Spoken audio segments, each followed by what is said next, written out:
@Julio Sánchez Cristo Oficial. No, al señor presidente del Congreso, Efraín Cepeda. Senador, gracias por estar con nosotros. Buenos días. Muy buenos días, Julio, para ti, toda la mesa de trabajo. Marcela, que me marcó ahora, muchas gracias por la amable invitación, con el saludo muy especial de tu innumerable audiencia. Un oyente desde los Estados Unidos temprano nos mandó un mensaje y decía, seguramente ustedes van a hablar con el presidente del Congreso. Me gustaría hacerle esta pregunta. Me pareció muy interesante la pregunta y mis compañeros le van ahora a indagar sobre todo lo que pasó ayer y si el señor votó sí, si votó no, por qué hubo tan poco tiempo para votar 2 minutos, dijo el ministro, la demanda, o en fin. Pero esta pregunta me parece oportuna para lo que pueda o no pueda pasar. Lo que conceptó la Corte Suprema de Justicia sobre la facultad que tenía el Congreso para refrendar los acuerdos de paz en el Teatro Colón con las FARC, donde decía que el Congreso representaba sus votantes. Lo digo porque el presidente dice representar el clamor del pueblo colombiano, pues según el artículo 3 de la Constitución Política dice, los miembros de los cuerpos colegiados de elección popular directa representan el pueblo. Presidente Petro no fue el único elegido por voto popular, el Congreso también lo fue. Eso dijo la Corte Suprema de Justicia. ¿Usted coincide con este oyente, senador Cepeda? Julio, es que el Congreso de la República sacó 22.600.000 votos. Esa es una votación importante y eso habla de su legitimidad.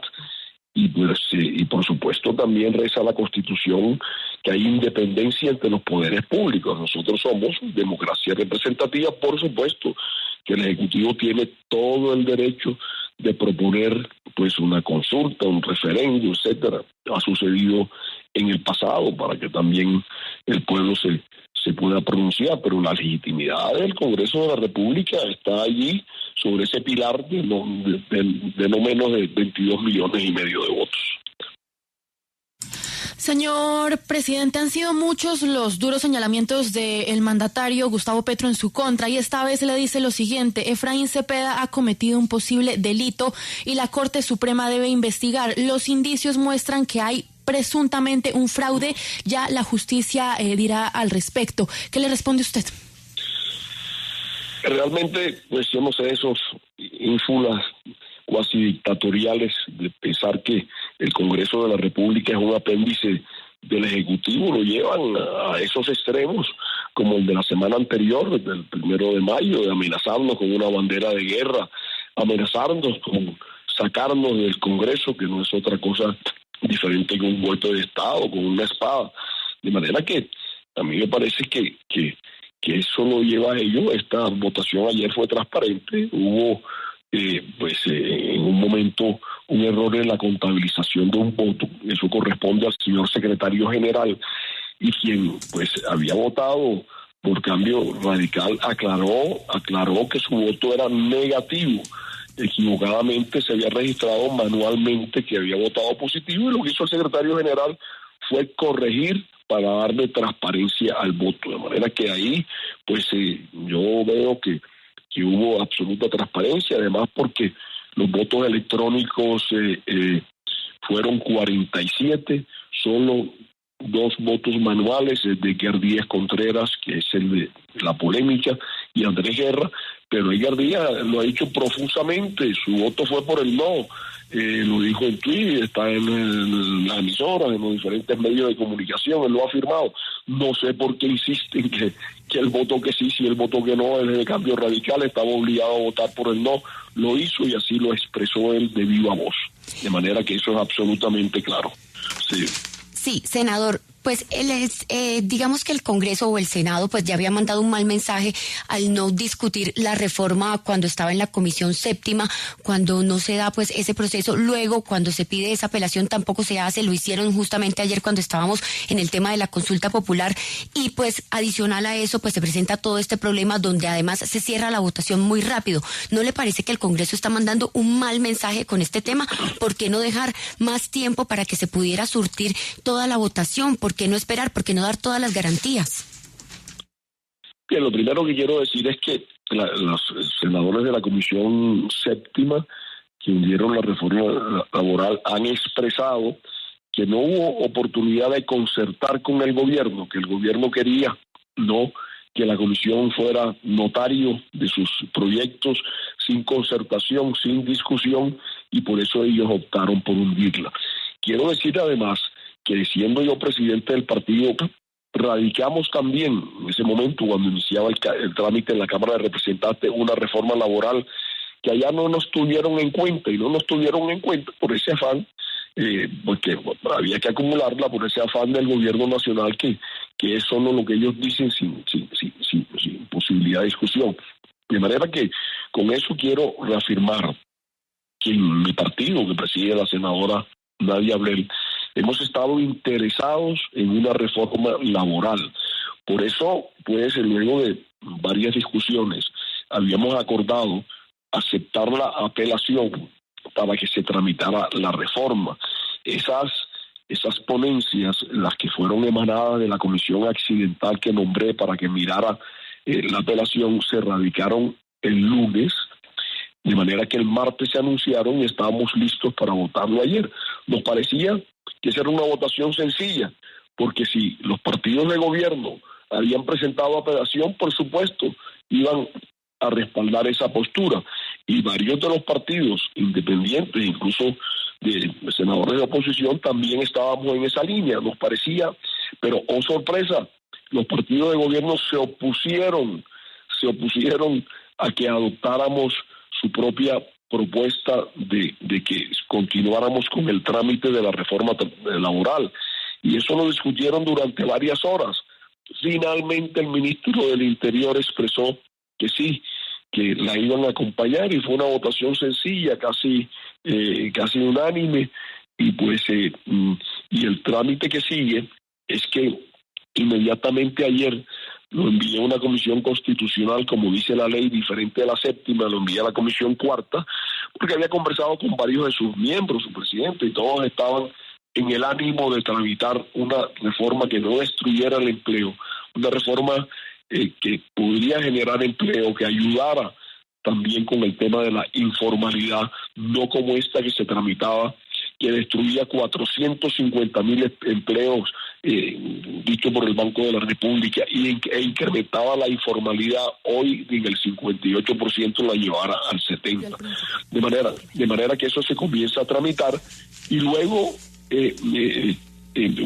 pasamos a votar la consulta popular, y pues había expresado, y así estaba en el cronograma, que el día martes era un día de discusión de la consulta popular, y ese día se discutió por más de 5 horas o alrededor de 5 horas.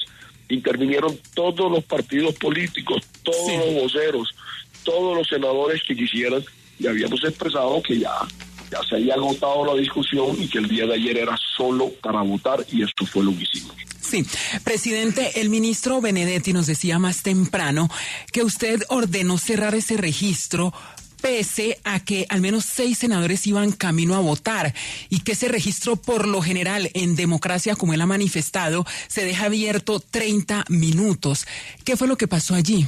30 segundos. Eso de que 6 senadores venía, yo creo que es más producto de la fantasía. No, la ley dice que hasta 30 minutos, pero generalmente las votaciones son muy rápidas y se cierran muy rápidamente. Incluso cuando es en comisiones simplemente se llama lista y punto. A los 14, 15, 16 o 17 senadores se pasa lista y punto, y eso es un proceso que dura 3, 4 minutos. De manera que ayer estábamos en el recinto, todos queríamos votar, como en efecto se hizo muy rápidamente. Y esos 6 senadores de que habla son 3 de Cambio Radical, 3 del Partido Conservador. Esos estaban obligados por la ley de bancadas a que si hacían presencia en el recinto tenían que votar negativamente la consulta popular, o mejor la conformidad a la consulta popular. Y por eso seguramente no se hicieron presentes, porque no estuvieron en la sesión, porque si no estaban obligados a que su voto fuese negativo, esos no iban a llegar. Nunca es mi lectura desde este punto de vista con los argumentos que acabo de expresar.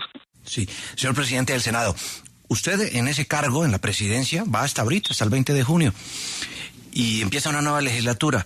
La pregunta que todos se hacen es, en estos 38 días que queda de legislatura y de la posibilidad muy compleja y difícil de que se discuta y que se debata como corresponde en el trámite esta reforma laboral que ha sido resucitada, ¿va a dar las garantías, señor presidente del Senado? Porque lo que muchos se preguntan es, ¿para qué darle ese segundo aire a una reforma que no le dan las garantías, no le dan las condiciones y se va a volver a enterrar y vamos a seguir en el lío? ¿Qué responde usted, presidente? No, Juan Diego, si contra viento y marea, nosotros, los partidos independientes y algunos de oposición, quisimos aprobar esa apelación precisamente para que tuviese el trámite. Eran los partidos de gobierno los que se oponían ayer a que votáramos positivamente la apelación, contrasentido. Eso lo que demuestra es que ellos querían consulta o consulta. Consulta popular no, para sacar una reforma laboral, porque al final, dentro de 3 o 4 meses, lo que ahí se aprobaba tenía que volver ley y volver al Congreso. Era para hacer campaña pura y dura para el Congreso de la República, pura y dura para la Presidencia de la República, con casi $1 billón de los colombianos. Esa era una postura muy cómoda, por eso contra viento y marea ellos no querían trámite ahora en el Congreso, sino ese trámite largo que no nos llevaría seguramente a una reforma laboral pronta de ninguna manera. Ahí lo que quedó claro fue eso, era la politiquería que se pensaba hacer, cabalgar sobre los hombros del $1 billón de los colombianos, de los que nos están escuchando. Esa plata de los colombianos era la que iba a estar aquí, mi compromiso. Entonces, y por eso voté positivo, que se reviviera la reforma laboral, y con esos votos y de la mayoría de la bancada conservadora se revivió. Ayer mismo lo envié a la Comisión Cuarta. Ayer mismo dialogué con varios senadores de la Comisión Cuarta que expresaron su compromiso de tramitarla rápidamente. Y mi compromiso es que una vez llegue a la plenaria del Senado la vamos a agendar rápidamente para que tengamos una ley laboral antes del 20 de junio, como es el querer del Partido Conservador, demostrado, como ya lo dije, en un proyecto de reforma laboral que hayamos radicado en su momento durante mi presidencia del partido. Mire, senador Cepeda, hace un instante cuando hablamos con el ministro Benedetti, él nos habló de un grupo de senadores que ya estaban entrando al recinto y que varios de ellos seguramente iban a depositar su voto a favor de la consulta popular. Entre otros, él mencionó a un integrante de su grupo político, el Partido Conservador, el senador Trujillo. Bueno, es que creo que él no fue el único que no votó de su partido. Creo que fueron 3 votos de senadores que no estuvieron presentes en la sala. Ellos no entraron porque el tiempo no les dio, porque usted cerró la votación, o ellos no entraron porque el martes se había determinado que la orden era votar en bancada y como ustedes iban a votar no y ellos querían votar sí, pues para no resultar sancionados prefirieron quedarse por fuera. Así es, lo explico nuevamente. Sus 3 senadores, cuando ahí por ley de bancada se les obliga a votar de una manera u otra, ellos prefieren ausentarse. Y fue lo que pasó. Esos 3 senadores no creo que tuvieran el ánimo de llegar porque se sometían a sanciones, tal como ha ocurrido por varios representantes a la Cámara. Pero además quiero decir que se cierra el registro electrónico y el manual permanece abierto por minutos. Es más, durante la trifulca que se presentó por más de 10 minutos, no se hizo presente ninguno de los senadores que el ministro Benedetti comentó. De manera que pues ahí estaban los votos, la gente estaba, sabía que íbamos a votar, la gente votó, y esos 6, los 3 conservadores y los 3 de Cambio Radical, a mi modo de ver, no iban a llegar porque la ley de bancadas no se los permitía. Senador Cepeda, gracias por atendernos y mucha suerte en la discusión de la reforma laboral. Mil gracias por la amable invitación, Julio, y mesa de trabajo. Acompáñenos en el canal de YouTube @Julio Sánchez Cristo Oficial.